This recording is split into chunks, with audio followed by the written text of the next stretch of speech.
Assalamualaikum warahmatullahi wabarakatuh. Perkenalkan saya Hadi Joy Wiroguno. Dan saya Eko Wahyudi. Kami mahasiswa UIN STS Jambi, Fakultas Tarbiyah dan Keguruan.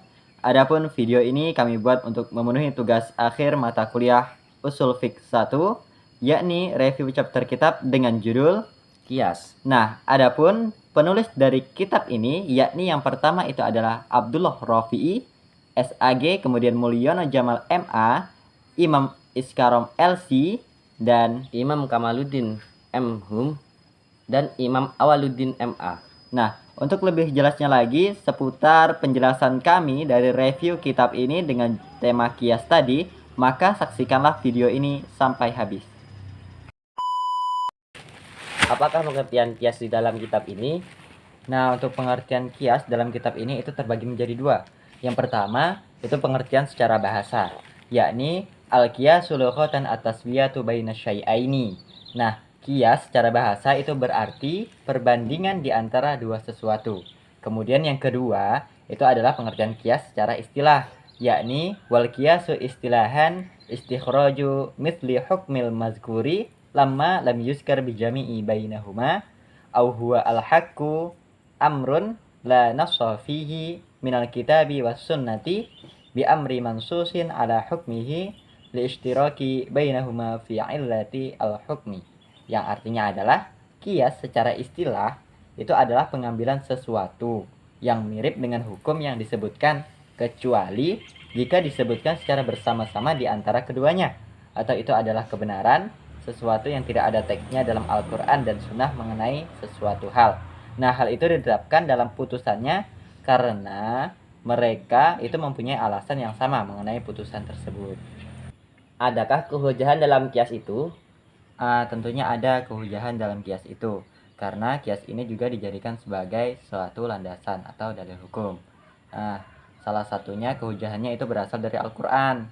Yang pertama itu ada dalam potongan ayat surah Al-Hasyr ayat 2 yang berbunyi Bismillahirrahmanirrahim fa'tabiru ya ulil absyar, yang artinya adalah maka ambillah kejadian itu untuk menjadi pelajaran wahai orang-orang yang mempunyai pandangan.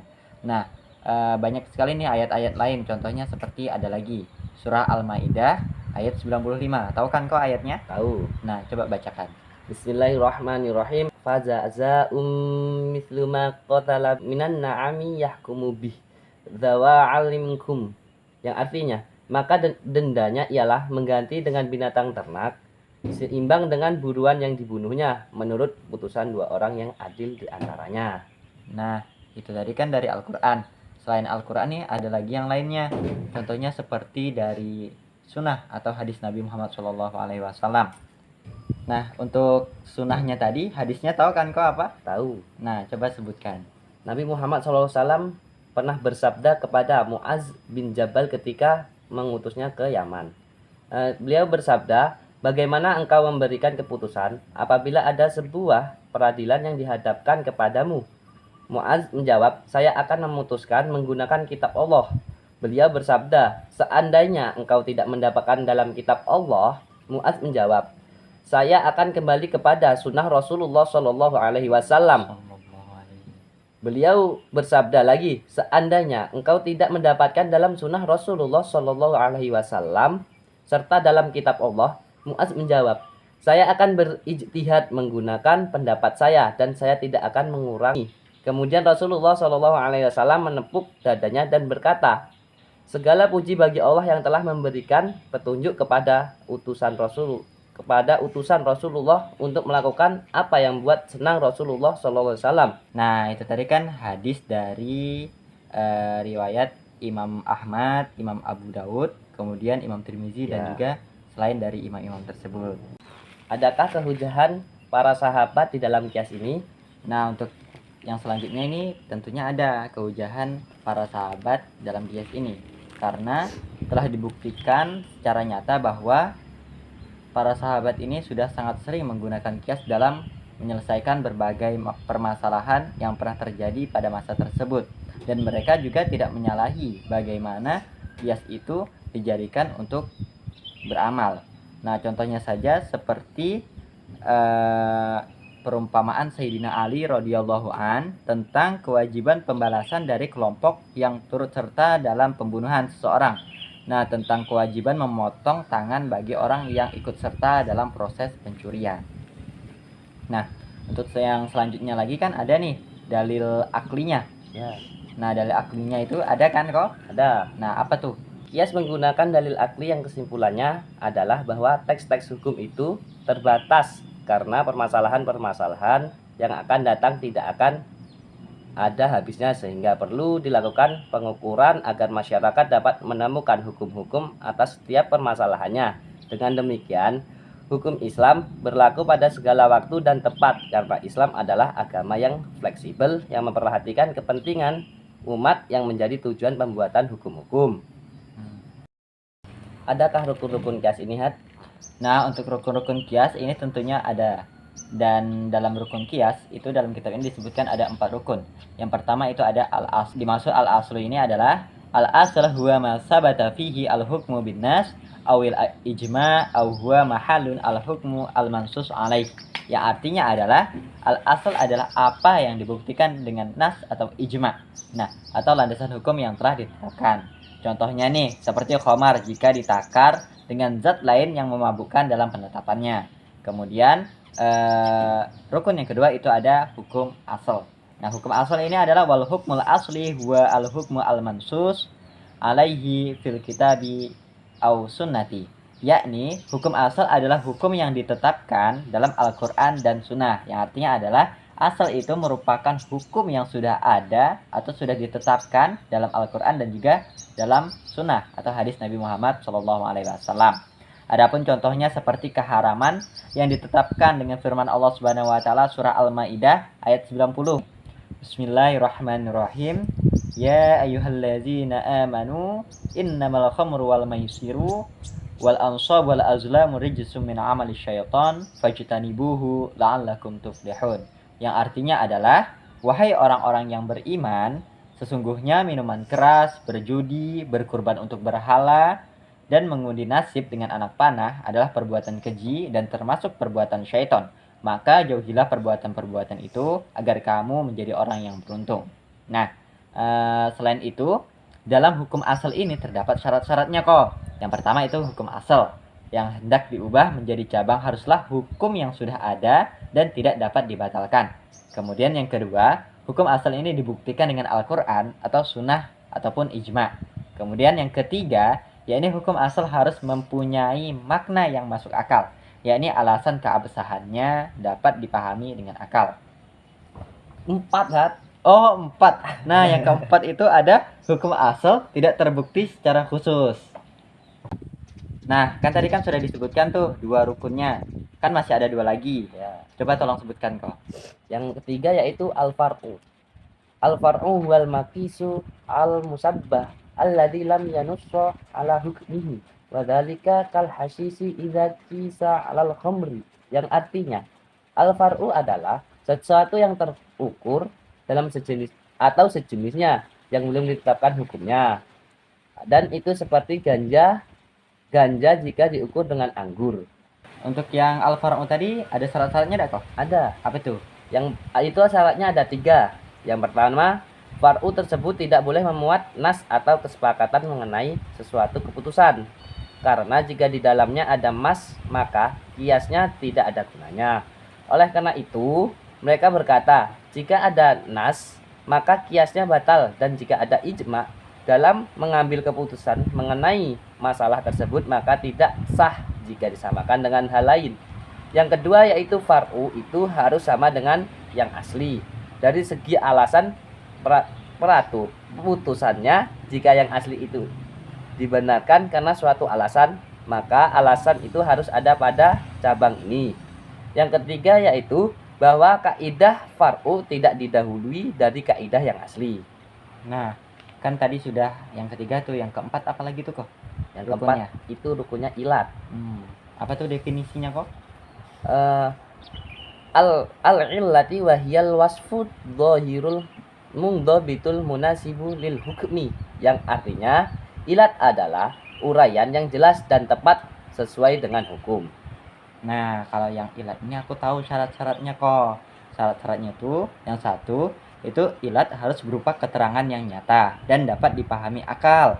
Kemudian yang kedua itu uraiannya harus tepat. Artinya uraiannya itu harus spesifik dan tidak berbeda-beda. Kemudian yang ketiga itu uraian tersebut harus sesuai dengan putusan dan mempunyai dampak terhadapnya. Yang artinya adalah dengan membuat undang-undang berdasarkan putusan tersebut akan menghasilkan kemaslahatan bagi masyarakat atau menghindari kerugian bagi mereka.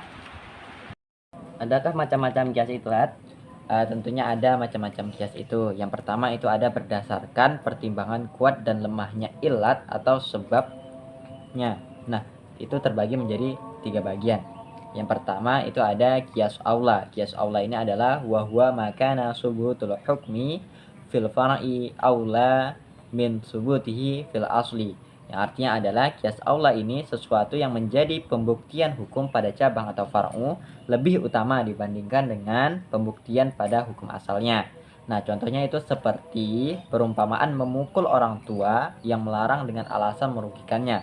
Hal ini dikiaskan dengan firman Allah Subhanahu wa taala, yakni Bismillahirrahmanirrahim, wa qada rabbuka alla ta'budu illa iyyahu wa bil walidaini ihsana imma yablughanna indakal kibara ahaduhuma aw kilahuma fala takul lahumā uffin wa la tanharhumā wa qul lahumā qawlan karīmā. Yang artinya, dan Tuhanmu telah memerintahkan agar kamu berbuat baik kepada ibu bapak jika salah seorang di antara keduanya atau kedua-duanya sampai berusia lanjut dalam pemeliharaanmu, maka sekali-kali janganlah engkau mengatakan kepada keduanya perkataan "ah" dan janganlah engkau membentak keduanya, dan ucapkanlah kepada keduanya perkataan-perkataan yang baik. Quran Surah Al-Isra ayat 23. Nah, kemudian yang kedua itu ada kias al-musawi. Nah, kias musawi ini adalah wahwa makana subutul hukmi fil far'i musawiyan as-subutahu fil asli. Kias musawi adalah ketika pembuktian hukum yang ada di cabang sama dengan hukum aslinya. Contohnya seperti perumpamaan membakar uang anak yatim setelah dimakan karena alasan rusak. Nah, hal ini dikiaskan dengan firman Allah Subhanahu wa taala pada Quran surah An-Nisa ayat 10 yang berbunyi Bismillahirrahmanirrahim. Innal ladzina ya'kuluna amwalal yatama zulman innama ya'kuluna fi butunihim nara wa sayaslawna sa'ira. Sesungguhnya orang-orang yang memakan harta anak yatim secara zalim sebenarnya mereka itu menelan api dalam perutnya dan mereka akan masuk ke dalam api yang menyala-nyala atau neraka. Kemudian yang terakhir, yang ketiga itu ada kias adwan. Nah, kias adwan ini adalah wahwa ma iltafat fihi al-aulawiyah al-musawah bi ayyakuna subutul hukmi fil far'i ada apa min subutihi fil asli. Nah, kias adwan ini adalah sesuatu yang meniadakan atau menyangkal adanya keutamaan dan cabang lebih lemah dibandingkan dengan dalil aslinya. Contohnya seperti perumpamaan mengharamkan perhiasan perak bagi seorang laki-laki di atas perhiasan emasnya demi kepentingan ataupun kesombongan, dan pada emas itu lebih kuat. Nah, untuk yang selanjutnya itu kan ada lagi tuh. Coba sebutkan kok. Ya. Yang kedua itu kias yang berdasarkan pertimbangan kekuatan zatnya terbagi menjadi 2 bagian, yakni kias zali. Wa huwa ma'ulima fihi nafyu tibaril qariqi bainal asli wal far'i. Yang artinya adalah sesuatu yang diketahui tanpa memperhatikan perbedaan asal usul dan cabang. Contohnya, misalnya perumpamaan perempuan dengan seorang laki-laki mengenai kewajiban sholat dan hal-hal lain yang mereka bagi. Yang kedua yaitu kias khofi. Al-qiyasul khofiyyu wa huwa ma dzunna fihi nafyu tibaril fariqi. Kias khofi adalah sesuatu yang disangka padanya mengingkari pertimbangan perbedaan. Contohnya seperti menakar nabis dengan komar dalam haramnya dalam jumlah sedikit.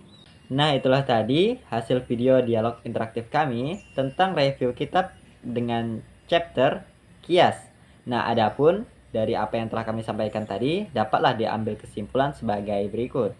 Kias adalah penetapan hukum yang dilakukan dengan perumpamaan yang sesuai. Contohnya, seperti narkoba yang hukumnya dikiaskan dengan hukum khamar. Nah, dan kias ini juga merupakan salah satu landasan hukum dalam ajaran agama Islam, di mana kias ini menempati posisi yang keempat, yakni setelah Al-Quran, Sunnah, Ijma, kemudian barulah kias ini tadi. Nah, itulah tadi video kami yang dapat kami sampaikan. Semoga video ini dapat bermanfaat bagi teman-teman sekalian yang telah menyaksikannya. Kami mohon maaf atas segala kesalahan, dan akhir kata, Assalamualaikum warahmatullahi wabarakatuh.